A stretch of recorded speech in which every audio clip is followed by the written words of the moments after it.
Susan. Alright, so good body position. Your legs and hips are high in the water.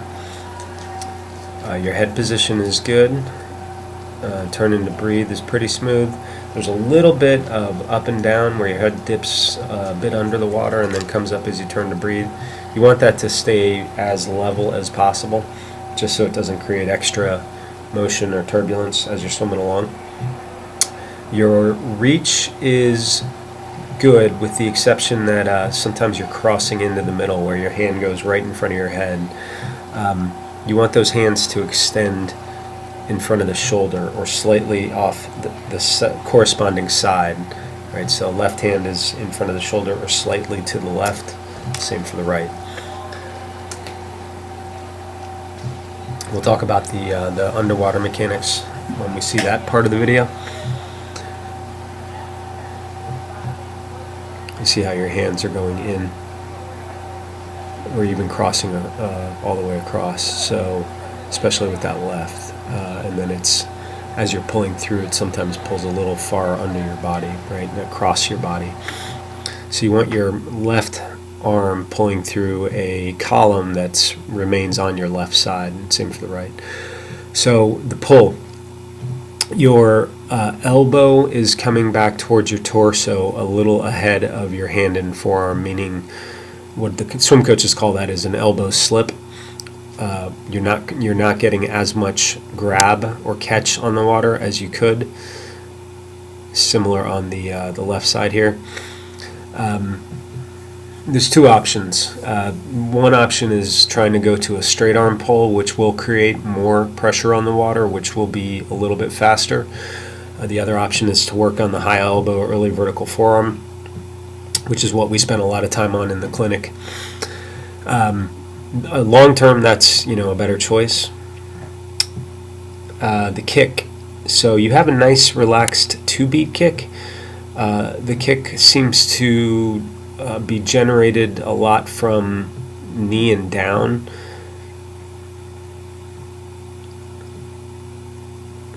Although you're getting your hips into it a little bit.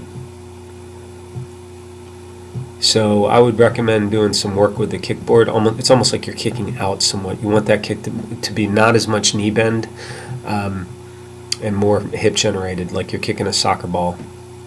And here, the path of your pull is not bad. It's just you cross over when you turn to breathe on that left.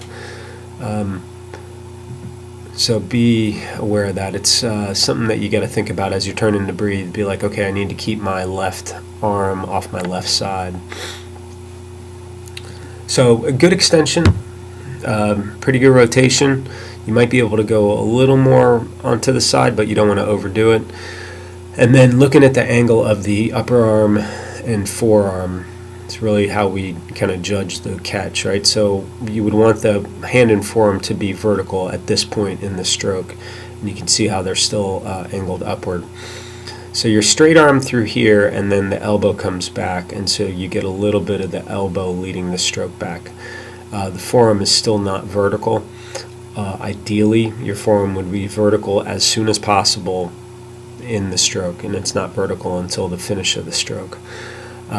You really got to think about the internal shoulder shrug or roll or rotation, and your elbow pivots outward.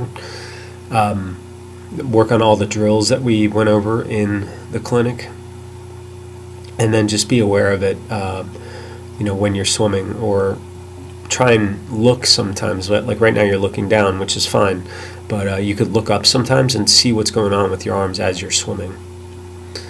So nice extension, a little bit of a glide, totally fine. Fingers are a bit splayed there, so you might want to close your fingers up a little bit, and then see how that elbow is coming back towards your torso, and your forearm is still almost parallel to the bottom of the pool, so that forearm is not getting much grab on the water. That's going to be a big one to change on that side. So one arm drill, fist paddle drill, maybe get some cords and do some out of pool work. That could be helpful. All right, hope that helps.